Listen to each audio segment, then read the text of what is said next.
আসসালামু আলাইকুম সুপ্রিয় শিক্ষার্থী বন্ধুরা, নবম দশম শ্রেণীর গণিত বিষয়ের 16.2 অর্থাৎ পরিমিতি অধ্যায়ের 16.2 থেকে আমরা বিগত ক্লাসে বেশ কয়েকটি ক্লাস নিয়েছিলাম। সেই ধারাবাহিকতায় আজকে আমরা ক্লাস নেব। আজকে দেখো 16.2 এর 5 নম্বর এবং 6 নম্বর এই দুটি প্রশ্ন আমরা সমাধান করব, যার ভিতরে আমাদের এই যে 5 নম্বর প্রশ্নটা আছে এটা অনেক গুরুত্বপূর্ণ। এটা আমাদের পরীক্ষা আসার মতো মোটামুটি 98% সম্ভাবনা আছে পরীক্ষা আসার তোমাদের। দেখো এই 5 নম্বর অঙ্কটা অত্যন্ত গুরুত্বপূর্ণ অঙ্ক। এই অঙ্কটা তোমাদের ভালো করে সমাধান করতে হবে। তোমাদের অর্থাৎ নবম শ্রেণীর অর্ধবার্ষিক পরীক্ষা এবং দশম শ্রেণীর যেটা প্রি টেস্ট পরীক্ষা, এই পরীক্ষায় এই অঙ্কটা আসার সম্ভাবনা অনেক বেশি। সেই হিসেবে এই অঙ্কটা তোমাদের করতে হবে। আমরা প্রথম ক্লাসগুলোতে এখানে আয়তক্ষেত্র বর্গক্ষেত্রের সূত্র এবং এর বেসিক নিয়ে আলোচনা করেছিলাম। এখন আমরা শুধুমাত্র অঙ্কগুলো সলভ করব। প্রথম ক্লাসে এটার সম্পর্কে আমরা বিস্তারিত আলোচনা যেহেতু করেছি। প্রিয় বন্ধুরা, এখন দেখো আমাদের এই অঙ্কটা কি করতে বলতেছে। আমাদের উদ্দীপকটা আমরা একটু লক্ষ্য করি। আমাদের উদ্দীপকে বলা হয়েছে কি যে একটি বর্গক্ষেত্রের পরিসীমা একটি আয়তক্ষেত্রের পরিসীমার সমান। দেখো কি বলতেছে, একটি বর্গক্ষেত্রের পরিসীমা একটি আয়তক্ষেত্রের পরিসীমার সমান। আমরা এটাও জানি যে বর্গক্ষেত্র এবং আয়তক্ষেত্রের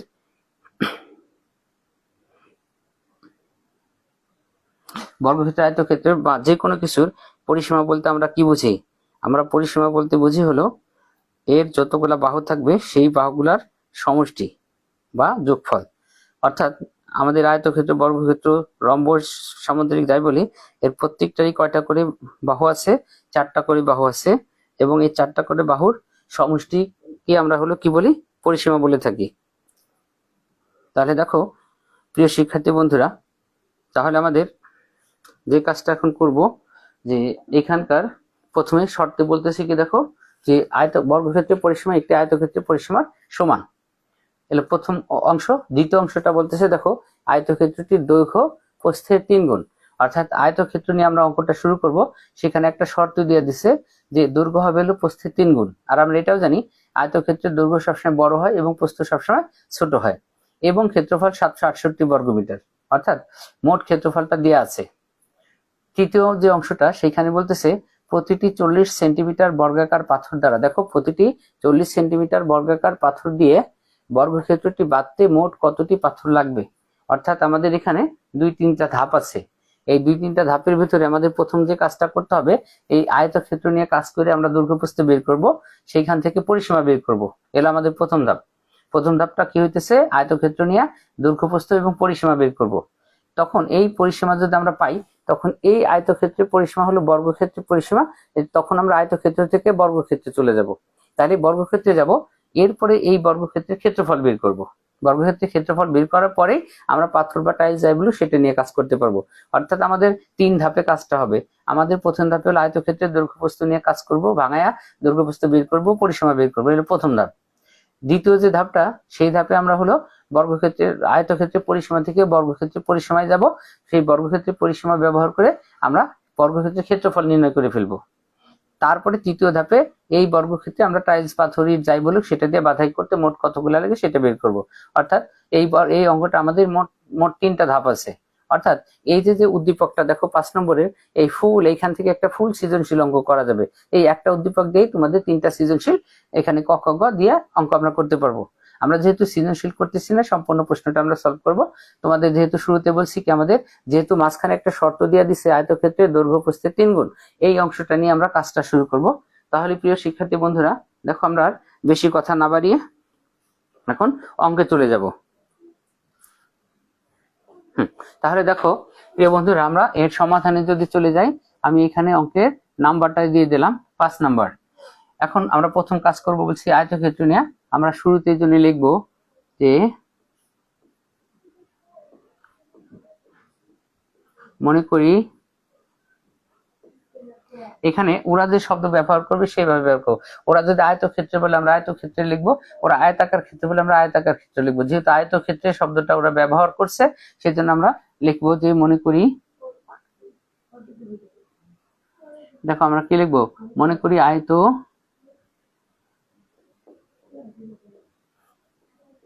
দেখো বন্ধুরা আমরা কি লিখলাম, মনে করি আয়তক্ষেত্রটির যেহেতু দৈর্ঘ্য প্রস্থ থেকে বড়, এই জন্য আমরা প্রস্থকে ধরবো এক্স মিটার। দেখো আমরা কি লিখলাম, মনে করি আয়তক্ষেত্রটির প্রস্থ এক্স মিটার।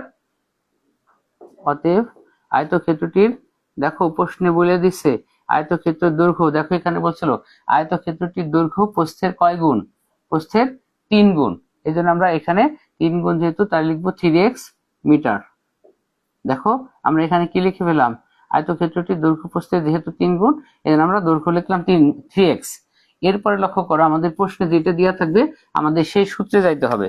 দেখো আমাদের প্রশ্নে বলে দিছে এবং ক্ষেত্রফল 768 বর্গ মিটার। এখান থেকে আমরা ক্ষেত্রফলে চলে যাব, এই যে ডট ডট দিলাম। অতএব আয়তক্ষেত্রটির, দেখো বন্ধুরা আমরা কি লিখবো সূত্রে, আয়তক্ষেত্রটির কি ক্ষেত্রফল, আয়তক্ষেত্রটির ডট ডট দিছি, আমরা এখানে লিখে ফেলবো হলো আয়তক্ষেত্রটির ক্ষেত্রফল। তাহলে দেখো এই যে ক্ষেত্রফলটা লিখে ফেললাম। আমরা জানি আয়তক্ষেত্রের ক্ষেত্রফল হলো দৈর্ঘ্য গুণ প্রস্থ। আমরা এই সূত্রটা মুখস্থ করে রাখবো, আয়তক্ষেত্রটির ক্ষেত্রফল কি, দৈর্ঘ্য গুণ প্রস্থ। তাহলে আমরা এখানে দেখো দৈর্ঘ্য হলো আমাদের 3x, এই যে x যেহেতু এই জন্য গুণ না ইনটু দিলাম, এই জন্য এর সাথে প্রস্থ হলো x, আর এইটা হবে আমাদের হলো স্কয়ার মিটার অর্থাৎ বর্গ মিটার। তাহলে দেখো এটাকে যদি আমরা গুণ করে ফেলি, তাহলে দেখো আমাদের উত্তরটা কি বের হলো বন্ধুরা, 3x স্কয়ার। অর্থাৎ আমরা আয়তক্ষেত্রের ক্ষেত্রফল পাইলাম কি 3x স্কয়ার বর্গ মিটার। তাহলে এই 3x স্কয়ার বর্গ মিটারটাই হইতেছিল ক্ষেত্রফল 768। এখন আমরা প্রশ্ন মতে সাজায় এখান থেকে x এর মান বের করবো, তারপর আমরা দৈর্ঘ্য প্রস্থ বের করে ফেলবো। তাহলে আমরা এখন এখানে লিখে ফেলি প্রশ্ন মতে। দেখো বন্ধুরা আমরা এখানে কি লিখলাম, প্রশ্ন মতে দেখো এই যে 3x স্কয়ার সমান 768। দেখো আমরা প্রশ্ন মতে সাজিয়েছি কি 3x স্কয়ার সমান 768। এখন দেখো 3x স্কয়ারের সাথে 3 কিন্তু আমাদের গুণ অবস্থায় আছে, অর্থাৎ যেহেতু 3 গুণ অবস্থা আছে ডান পাশে যা ভাগ হবে, তাহলে আমরা x স্কয়ার সমান এই যে 768 ভাগ দিয়ে দেব কত, 3 দিয়া। তাহলে এখন দেখো আমাদের 3 দিয়ে ভাগ করলে কত হয়, দেখো 3 দিয়ে ভাগ করলে 3 দুগুণে 6, 3 5 15, 1 থাকে 3 6 18। তাহলে এখন দেখো আমরা x স্কয়ার সমান কত পাইছি, 256। এখন এই x এর সাথে যেহেতু স্কয়ার আছে, স্কয়ার এক পাশ থেকে অন্য পাশে গেলে কি হয়, রুট হয় অর্থাৎ বর্গমূল হয়। তাহলে আমরা এই পাশে বর্গমূল করে দিব। তাহলে দেখো বন্ধুরা আমরা বর্গমূল করে দিলাম 256। এখানে অতএব দিয়ে x লিখবো, x সমান দেখো কত হয় বন্ধুরা, 256কে যদি আমরা বর্গমূল করি তাহলে হবে 16।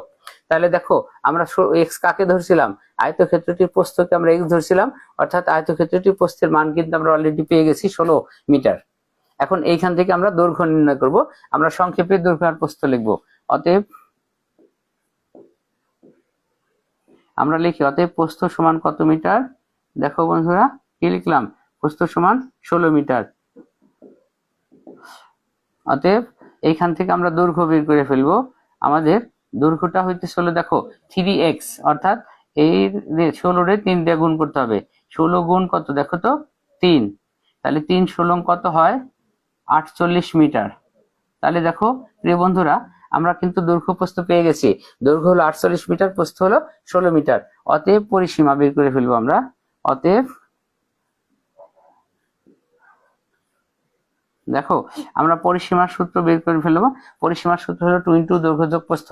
পরিসীমার সূত্র কি 2 ইন্টু দৈর্ঘ্য যোগ প্রস্থ। দরকার আমরা সূত্রটা লিখে নিলাম, দৈর্ঘ্য যোগ হইতেছিল কি প্রস্থ। অতএব 2 ব্র্যাকেটে দৈর্ঘ্য, দেখো দৈর্ঘ্য কত 48 আর প্রস্থ হইতেছিল 16 মিটার। দেখো 16 পাশে আমরা কি লিখবো, মিটার লিখবো, অর্থাৎ 2 গুণ 48 আর 16 হইতেছিল কত 64, অর্থাৎ এটা সমান দিয়ে আমরা লিখতে পারি 128 মিটার। তাহলে দেখো প্রিয় শিক্ষার্থী বন্ধুরা আমরা কিন্তু আয়তক্ষেত্রের প্রথম অংশের কাজটা কমপ্লিট করে ফেলছি। আয়তক্ষেত্রের প্রস্থ আমাদের ছিল কত, আয়তক্ষেত্রের প্রস্থ আমাদের বলা প্রস্থ হয়েছিল 16 মিটার, দৈর্ঘ্য হয়েছিল 3 গুণ 48 মিটার, এবং পরিসীমা 2 ইন্টু দৈর্ঘ্য যোগ প্রস্থ সূত্র লিখছি। 2 দৈর্ঘ্যের মান 48 বসাইছি, প্লাস 16 দিয়েছি, 2 ইন্টু 64 অর্থাৎ 128 মিটার। এটা কিন্তু আমাদের আয়তক্ষেত্রের কাজ শেষ হলো, অর্থাৎ এটা হলো আয়তক্ষেত্রের পরিসীমা। এইখান থেকে আমরা বর্গক্ষেত্রের পরিসীমায় চলে যাব। তাহলে দেখো প্রিয় বন্ধুরা আমরা এখানে যেটা বের করছি সেটা কিন্তু কিসের, আয়তক্ষেত্রটির পরিসীমা। এই আয়তক্ষেত্রের পরিসীমা থেকে আমরা এখন বর্গক্ষেত্রের পরিসীমায় যাব।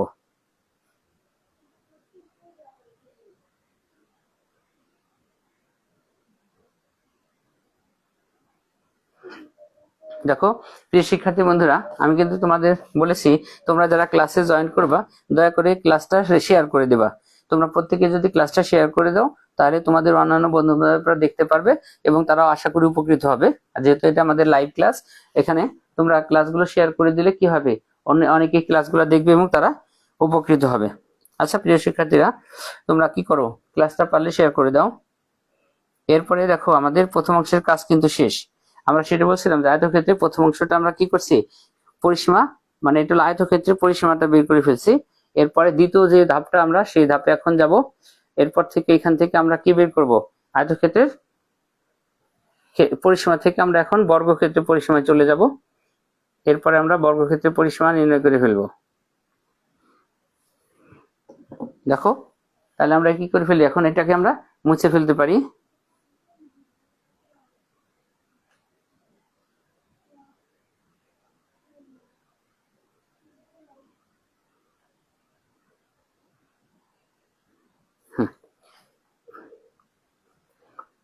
দেখো এটা আমরা এখন আয়তক্ষেত্রের পরিসীমা থেকে যদি আমরা বর্গক্ষেত্রের পরিসীমায় যাই, এটা হইতেছিল আমাদের প্রথম অংশ, এটা আমরা মুছে ফেলবো। এখান থেকে আমরা এবার দ্বিতীয় অংশে যাব। প্রথম ধাপের কাজ কিন্তু শেষ, এখান থেকে আমরা চলে যাব। দেখো আমাদের শুরুতে কিন্তু প্রশ্নে বলে দিছিল যে বর্গক্ষেত্রের পরিসীমা এবং আয়তক্ষেত্রের পরিসীমা হলো কি সমান, অর্থাৎ আমরা আয়তক্ষেত্রের পরিসীমা কিন্তু পেয়ে গেছি 128 কি বর্গমিটার।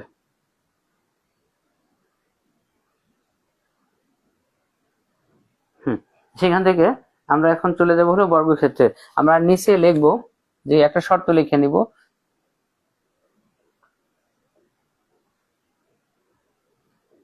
যেহেতু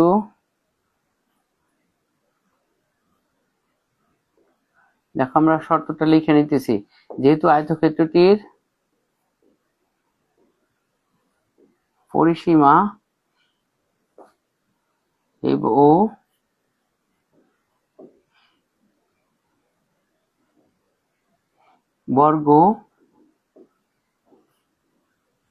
বর্গক্ষেত্রটির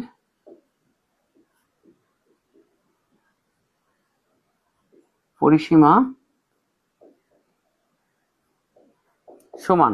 দেখো আমরা একটা শর্ত লিখে নিলাম, যেহেতু আয়তক্ষেত্রটির পরিসীমা বর্গক্ষেত্রের পরিসীমার সমান, তাহলে আমরা অতএব বর্গক্ষেত্রের পরিসীমায় চলে যাব। আমরা লিখবো অতএব, দেখো প্রিয় বন্ধুরা আমরা কি লিখলাম, বর্গক্ষেত্রটির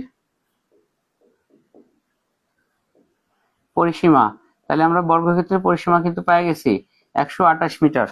দেখো প্রিয় শিক্ষার্থী বন্ধুরা, আমরা কি পেয়ে গেলাম, বর্গক্ষেত্রের পরিসীমা 128 মিটার। আমরা কিন্তু বলছিলাম যে বর্গক্ষেত্রের পরিসীমা বের করব, আয়তক্ষেত্র থেকে বর্গক্ষেত্রে চলে আসছে অলরেডি। এখন এই বর্গক্ষেত্রের পরিসীমা থেকে আমরা একটা বাহু বের করব, আর একটা বাহুকে স্কয়ার করে আমরা ক্ষেত্রফল বের করে ফেলবো। অর্থাৎ আমাদের বেসিক গুলা জানতে হবে, বর্গক্ষেত্রের পরিসীমা অর্থাৎ যেহেতু বর্গক্ষেত্রের 4টা বাহু সমান আর 4টা বাহুর সমষ্টি হইতেছিল পরিসীমা, তাহলে এখন যেহেতু 4টা বাহু সমান, আমরা এখন একে যদি 4 দিয়ে ভাগ দিই তাহলে আমরা একটা বাহু পেয়ে যাব। অতএব আমরা বর্গক্ষেত্রের এক বাহু বের করবো আগে। অতএব বর্গক্ষেত্রটির এক বাহুর দৈর্ঘ্য, দেখো আমরা এখানে কি লিখলাম, বর্গক্ষেত্রটির এক বাহুর দৈর্ঘ্য, বর্গক্ষেত্রটির এক বাহুর দৈর্ঘ্য হলো 128, ভাগ হইতেছিল 4, সমান দেখো 4 দিয়ে ভাগ দিলে হইতেছিল আমাদের 32 মিটার। দেখো 3 4 12, 4 2 8, 32 মিটার।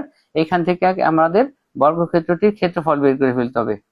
আমরা বলছিলাম বর্গক্ষেত্রের পরিসীমা বের করব, পরিসীমা থেকে আমরা একটা বাহুতে যাব, একটা বাহু থেকে স্কয়ার করে আমরা ক্ষেত্রফল বের করে ফেলবো। তাহলে দেখো এখানে আমাদের স্কয়ার হইতেছিল 32 স্কয়ার বর্গ মিটার, আর 32 কে যদি আমরা স্কয়ার করি তাহলে হবে 1024 বর্গ মিটার। তাহলে দেখো প্রিয় শিক্ষার্থী বন্ধুরা, আমরা কিন্তু বর্গক্ষেত্রের পরিসীমাটা পেয়ে গেলাম, সেখান থেকে একটা বাহু বের করলাম এবং সেটা থেকে আমরা বর্গক্ষেত্রের ক্ষেত্রফল বের করে ফেললাম। অর্থাৎ আমাদের অঙ্ক কিন্তু প্রায় শেষের দিকে। অর্থাৎ আমরা বলছিলাম, আমরা শুধু তোমরা সবসময় মনে রাখবা, এই পরিমিতি কোনো অঙ্কে যদি কখনো কোনো রাস্তা বা কখনো যেমন বর্গক্ষেত্র, আয়তক্ষেত্র বা বাগান বাঁধানোর কথা বলে, তাহলে যেটা বাঁধানোর কথা বলবে তার ক্ষেত্রফল বের করতে হবে আগে। যেহেতু আমাদের বলছে দেখো প্রতিটি 40 সেন্টিমিটার বর্গাকার পাথর দিয়ে বর্গক্ষেত্রটি বাঁধতে মোট কতটি পাথর লাগবে, অর্থাৎ আমাদের বাঁধতে বলছে কিসের কথা, দেখো তো বর্গক্ষেত্রটি বাঁধতে বলছে এই জন্য আমাদের বর্গক্ষেত্রের ক্ষেত্রফল আগে বের করতে হবে। দেখো আমরা অলরেডি কিন্তু বর্গক্ষেত্রের ক্ষেত্রফল পেয়ে গেছি 1024 বর্গ মিটার।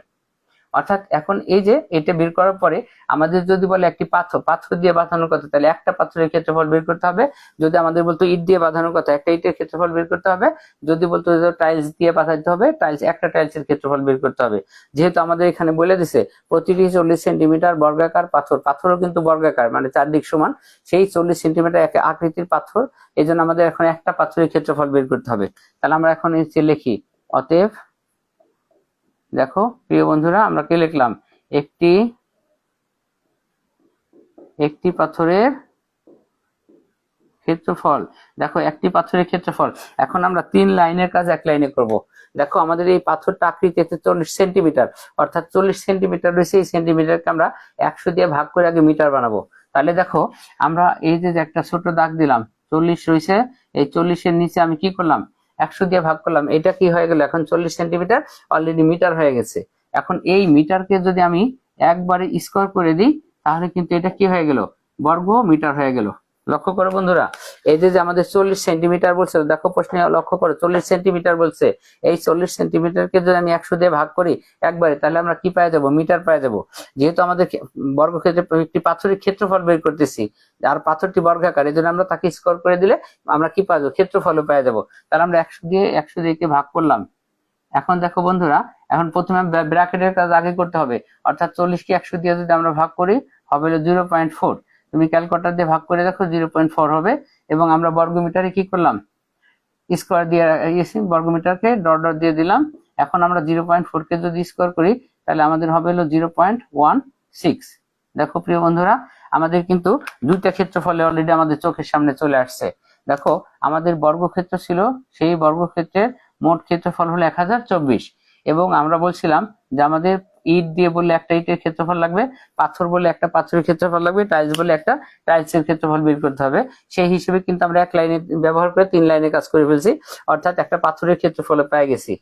যেহেতু আমাদের দুইটা পাইছি, এখন এই বর্গক্ষেত্রের মোট ক্ষেত্রফলকে পাথরের ক্ষেত্রফল দিয়ে ভাগ করলে মোট পাথরের সংখ্যা আমরা পেয়ে যাব। এখন এখানে দেখো বলছিল কি, বলছিল বর্গাকার পাথর দিয়ে বাঁধতে মোট কতটি পাথর লাগবে। এই জন্য আমরা লিখবো যে বর্গক্ষেত্রটি বাঁধতে মোট পাথর লাগবে। দেখো প্রিয় বন্ধুরা, এর নিচে আমরা লিখে ফেলি, অতএব বর্গ ক্ষেত্রটি বাঁধতে মোট পাথর লাগবে। দেখো আমরা কি লিখলাম, বর্গক্ষেত্রটি বাঁধতে মোট পাথর লাগবে। মোট পাথরের সংখ্যা বের করতে গেলে আমাদের যে মোট ক্ষেত্রফল আছে 1000 কত 24, এই 1024 কে আমাদের 0.16 দিয়ে ভাগ করতে হবে। অর্থাৎ এতটি লিখবো আমরা পাথর। এখন তুমি দেখো ক্যালকুলেটর 1024 কে 0.16 দিয়ে ভাগ করে দেখো, আমাদের হবে হলো 6400টি পাথর। তাহলে আমরা এখানে কমা দিয়ে দিলাম 6400টি। তোমরা দেখো ক্যালকুলেশন করে দেখো আমার মতো, তোমাদের এটির উত্তর এটা হবে। তাহলে আমাদের দেখো আমাদের ভাগ করতে হবে 1024 কে ভাগ দিতে হবে 0.16 দিয়ে। দেখো 6400টি পাথর। অর্থাৎ প্রিয় বন্ধুরা, আমাদের এই বর্গক্ষেত্রটি বাঁধতে লিখছি কি, দেখো বর্গক্ষেত্রটি বাঁধতে মোট পাথর লাগবে 1024 ভাগ 0.16 সমান 6400টি। আমাদের নিচে আর নতুন করে লিখতে হবে না, এটাই আমাদের উত্তর। অর্থাৎ আমাদের জানতে চাইছিল বর্গক্ষেত্রটি বাঁধতে মোট কতটি পাথর লাগবে, আমরা লিখছি যে বর্গক্ষেত্রটি বাঁধতে মোট পাথর লাগবে এতটি। তা আমরা আবার এটাকে ইচ্ছা করলে সাজাও লিখে দিতে পারি, অতএব বর্গক্ষেত্রটি বাঁধতে মোট 6400টি পাথর লাগবে উত্তরের সাথে মিলাইয়া। তাহলে আমরা যদি উত্তরের সাথে মিলাই লিখে দিই, আমরা অতএব লিখবো কিভাবে, এখন লক্ষ্য করো বন্ধুরা, আমরা লিখলাম কি, এই যে বর্গক্ষেত্রটি বাঁধতে মোট পাথর লাগবে। হ্যাঁ, বর্গক্ষেত্রটি মোট পাথর লাগবে 6400টি। তাহলে দেখো বন্ধুরা, আমাদের এটি কিন্তু উত্তর আমরা পেয়ে গেলাম। বর্গক্ষেত্রটি বাঁধতে মোট পাথর লাগবে কতটি, 6400টি। তাহলে আমাদের প্রথম অংশের কাজ কিন্তু শেষ। দেখো প্রিয় বন্ধুরা,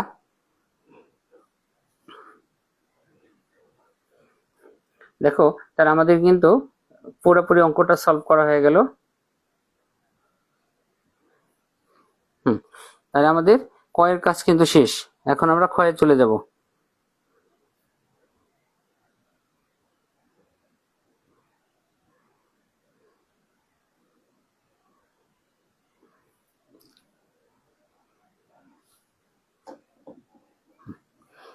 দেখো প্রিয় বন্ধুরা, আমাদের প্রথম অঙ্কটা মানে 5 নম্বর অঙ্কটা কিন্তু সমাধান শেষ। এরপর আমরা 6 নম্বর অঙ্কটায় যাব। আমরা এটা কি মুছে ফেলতে পারি, তাই না? এটাকে আমরা যদি মুছে ফেলি তাহলে আমাদের এখন দ্বিতীয় যে অঙ্কটা যাব সেটা। তবে আমাদের যে 5 নম্বর অঙ্কটা করলাম, দেখো আমি লিখে রাখছি 98% ইম্পর্টেন্ট তোমাদের অর্ধবার্ষিক পরীক্ষায়, নবম দশম শ্রেণী সকলের জন্যই। দশম শ্রেণীতে অর্ধবার্ষিক পরীক্ষা, এই নবম শ্রেণী এবং দশম শ্রেণীর প্রি টেস্ট পরীক্ষা প্রাক নির্বাচনী, এই অঙ্কটা খুব ইম্পর্টেন্ট। তাহলে কি প্রিয় বন্ধুরা, আমরা এখন মুছে ফেললাম। তোমরা এটা ছিল আমাদের প্রথম অঙ্কের দ্বিতীয় অংশটা। আমাদের প্রথম অংশটা আগেই চলে গেছে, আমরা এই দ্বিতীয় অংশটা করলাম, এটাকে মুছে ফেলতেছি। এখন লক্ষ্য করো, এরপরের যে অঙ্কটা আমাদের আসতেছে, এই অঙ্কটাও আমাদের মোটামুটি ইম্পর্টেন্ট, 90%-এর মতো বলা যায়, তাই খুব বেশি ইম্পর্টেন্ট না। এখন দেখো আমাদের এই অঙ্কটা যদি আমি পড়ি, দেখো উদ্দীপকটা পড়ি।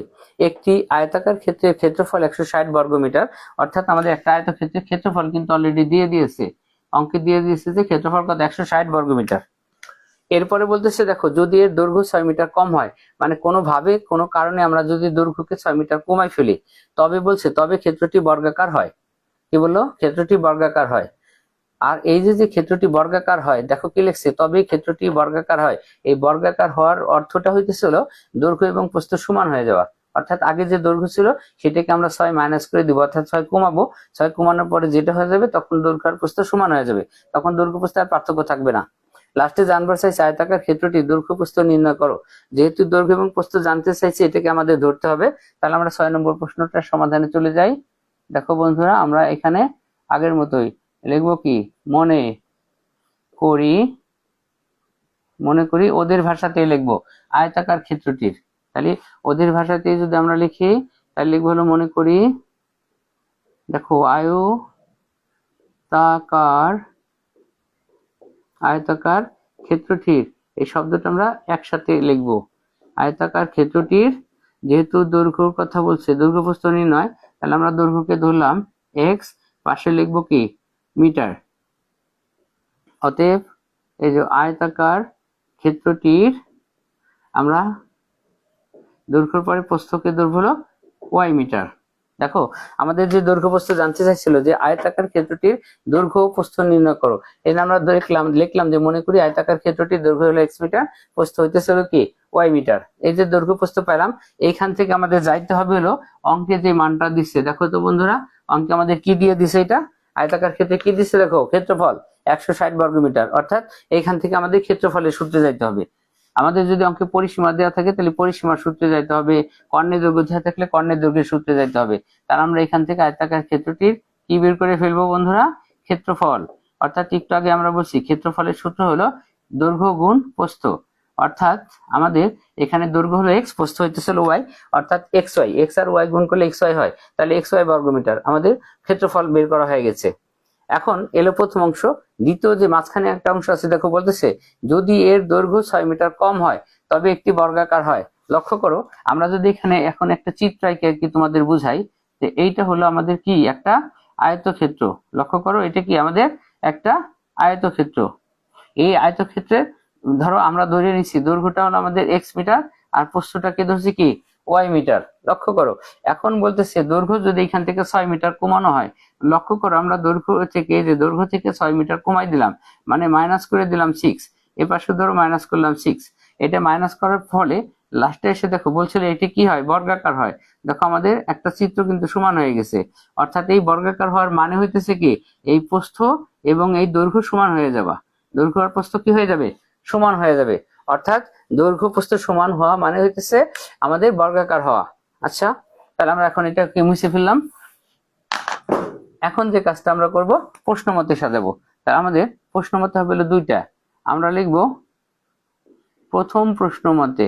যেহেতু দুইটা শর্ত আছে, আমরা প্রথম প্রশ্ন মতে লিখে ফেললাম। ধরো প্রথম প্রশ্ন মতে এটা হইতেছিল আমাদের এক্স ওয়াই সমান হবে হলো আমাদের 160। দেখো ক্ষেত্রফল 160, এটা আমরা ফোটা দিয়া কি দিলাম, 1 নং সমীকরণ দিলাম। এরপর আমাদের আরো একটা প্রশ্ন মতে হবে হলো দ্বিতীয় প্রশ্ন মতে। দ্বিতীয় যে প্রশ্ন মতেটা সাজাবো সেটা লক্ষ্য করো। দ্বিতীয় প্রশ্ন মতেটা হইতেছে কি, লক্ষ্য করো আমাদের বলে দিছিল দৈর্ঘ্য থেকে 6 কি করার কথা, কমানোর কথা। দেখো বলছিল যদি এর দৈর্ঘ্য 6 মিটার কম হয়, অর্থাৎ দৈর্ঘ্য আমাদের আগে ছিল কত, এক্স মিটার, কম মানে কি যোগ না বিয়োগ বলো তো, কম মানে কিন্তু কি বিয়োগ। এই জন্য দেখো আমরা x থেকে 6 কি করে দিচ্ছি, কমাই দিচ্ছি। আর বলছিল যে 6 কমানোর ফলে যেটা হয় এটা একটা কি হয়, বর্গাকার হয়ে যায়। এই বর্গাকার অর্থ হইতেছে দৈর্ঘ্য এবং প্রস্থ সমান হয়ে যাওয়া। তাহলে দৈর্ঘ্য আর প্রস্থ যদি সমান হয়ে যায়, আমাদের এখানে প্রস্থ হইতেছে কি দেখো তো, y, অর্থাৎ প্রশ্ন মতে এটা হলো y সমান x - 6। আমরা বলছিলাম যে বর্গাকার হয় এর অর্থ হলো দৈর্ঘ্য কমানোর পরে সেটা প্রস্থের সমান হয়ে গেছে, অর্থাৎ প্রস্থ y সমান x - 6। আমাদের এটাও কিন্তু কি 2 নং সমীকরণ। অর্থাৎ এই যে y এর মানটা পাইছি, ওর মানটা আমরা এখন 1 নং সমীকরণে বসায় দেব। তাহলে আমরা এখানে লিখব যে y এর, দেখো y এর মান এই যে 1 নং এ বসিয়ে পাই। লক্ষ্য করো বন্ধুরা, আমরা কি লিখছি, y এর মান 1 নং এ বসিয়ে পাই। এখন লক্ষ্য করি এই যে আমাদের xy এখানে আছে, তাহলে আমাদের হবে x, আর y এর এখানে হবে হলো, দেখো y এর এখানে হবে হলো x - 6। আমরা তাহলে লিখলাম x - 6, অর্থাৎ 6টা আমরা একটু ভালো করে লিখি। এরপরে xy সমান হইতেছে আমাদের কত হবে, ডান পাশে 160। এখন লক্ষ্য করো আমাদের বাম পাশে কি আছে, বাম পাশে কিন্তু x এর সাথে x - 6 গুণ অবস্থা আছে। তাহলে আমরা এখন যদি গুণ করি, দেখো x কে গুণ করলে আমাদের হবে হলো কি x স্কয়ার মাইনাস x দিয়ে 6 কে গুণ করলে আমাদের হবে 6x, আর ডান পাশে মাইনাস প্লাসের 160 আমাদের বাম পাশে এসে মাইনাস 160 হয়ে গেল। অর্থাৎ এখন দেখো আমাদের এই যে রাশিটা পাইছি যে x স্কয়ার মাইনাস 6x মাইনাসের 160, অর্থাৎ এটাকে আমাদের উৎপাদক মিডল টার্ম করে এখান থেকে x এর মান বের করতে হবে। আর 160 কে মিডল টার্ম মানে উৎপাদক যদি করি, মিডল টার্ম করি 6 মানে কি 16, আর হলো 10, 16 10 কে 160, 16 থেকে 10 গেলে 6 থাকে। তাহলে আমরা এখন সেটা মিডল টার্ম করে ফেললাম, x স্কয়ার এই যে মাইনাসের 16x প্লাসের হইতেছে হলো 10x মাইনাসের 160 ইজ ইকুয়াল টু 0। অর্থাৎ এখানে দেখো বা আমাদের দুইটা জোড়া হয়েছে, এটা একটা জোড়া এটা একটা জোড়া। আমরা প্রথম জোড়া থেকে x কমন নিলাম। লক্ষ্য করো x কমন নিলে এখানে কি থাকে, x স্কয়ার মানে দুইটা x, একটা x কমন নিলে আর একটা x থাকে। এরপরে মাইনাস 16x থেকে আমরা x কমন নিছি, তাহলে দেখো কত থাকবে, আমাদের 16 থাকবে। প্লাস প্লাসটা হইতেছে দ্বিতীয় যে জোড়াটা, সেখান থেকে আমরা 10 কমন নিব। 10 কমন নিলে x, এবং 10 দিয়ে 160 কে ভাগ করলে কত হয়, 16 হয়। তাহলে আমাদের প্রথমে উৎপাদকের কাজটা কিন্তু প্রায় শেষের দিকে। তাহলে আমাদের এখানে ব্র্যাকেটে হবে হলো x - 16, আর একটা ব্র্যাকেটে হবে হলো x প্লাস এর হলো 10, ভাঙটিটা সমান হলো 0। লক্ষ্য করো এখানে আমরা এটা কেন করলাম, x - 16 আর x - 16 দুইটা ব্র্যাকেটে কিন্তু মিলে গেছে। মিলে যাওয়ার ফলে আমাদের x - 16 আগে লিখবো, আর এখানে ভাঙটি x কমন আছে x, আর এখানে প্লাস 10 কমন আছে, এই জন্য অন্য ব্র্যাকেট হবে প্লাস এর 10। এখন এই রাশি দুইটাকে ভাঙায় কিন্তু আমরা দৈর্ঘ্য প্রস্থ পেয়ে যাব। তাহলে দেখো এর পরের অংশটা আমরা বাম দিকে নিয়ে আসি। আমরা এখানে লিখবো হয় অথবা।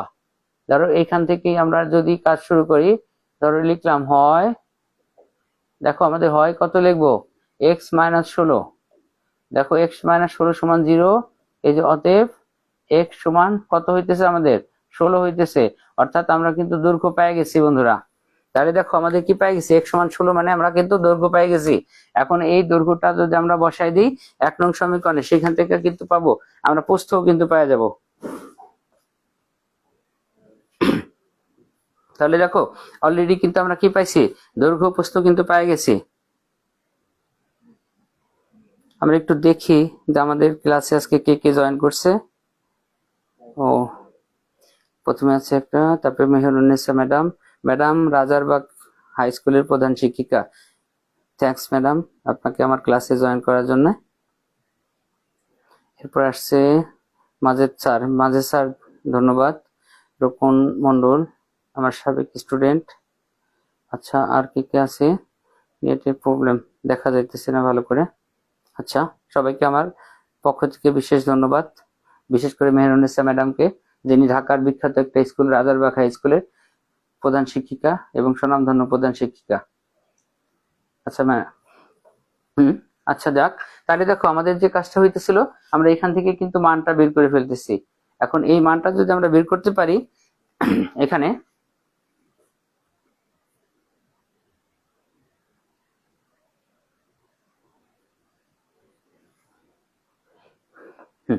এখন দেখো একটু কাটে যাওয়া অবস্থা আছে, আমরা এটা একটু ক্যামেরাটা ঠিক করে নিলাম। এখন দেখো এই যে আমরা মানটা পাইছি, এটা প্রথম অংশটা। এরপরে দ্বিতীয় যে অংশটা আমাদের আছে, এটা হইতেছিল অথবা লিখলাম, অথবা সেটা হইতেছিল এক্স প্লাস 10, অর্থাৎ দেখো x plus 10 is equal to কি 0।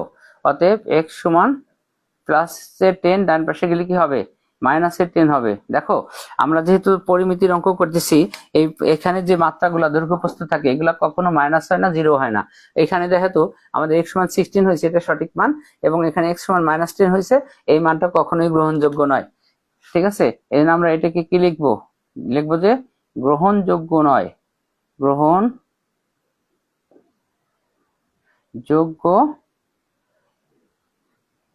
নয়। দেখো আমাদের বাম পাশের অংশটা চলে গেল, গ্রহণযোগ্য নয়। তাহলে কিন্তু আমাদের এখন এই যে এক্স এর মান 16, এটা আমরা 1 নং সমীকরণে বসাই দিব।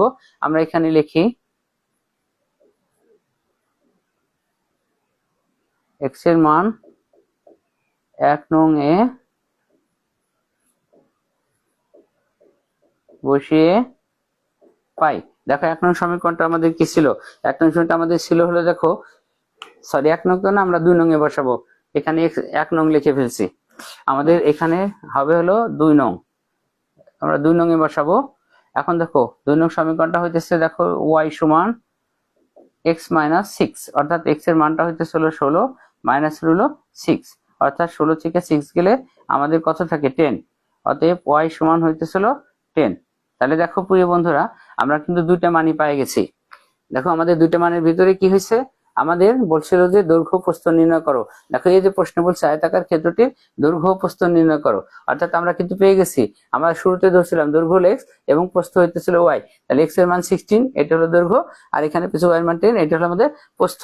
অতএব নিচে আমরা লিখে দিব, অতএব দেখো কি লিখবো,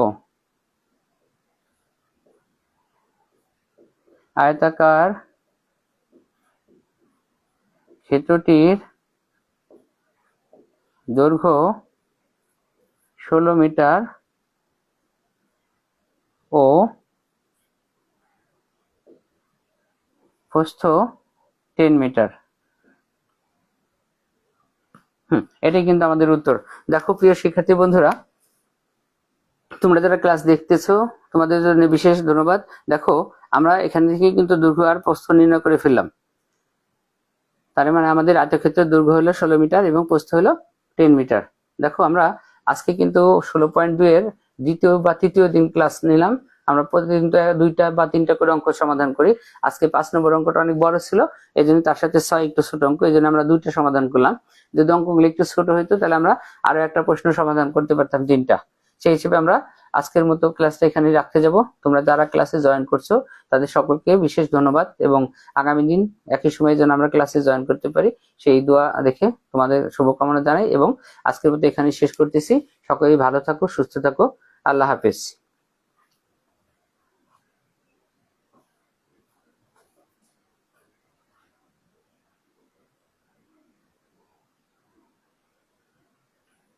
দেখো আমাদের ক্লাসটা একটু বোর্ডের কাটা কাটা অংশ ছিল। আচ্ছা আমি বোর্ডটাকে চেক করে ফেলছি। আচ্ছা তাহলে সকলে ভালো থাকো, আল্লাহ হাফেজ।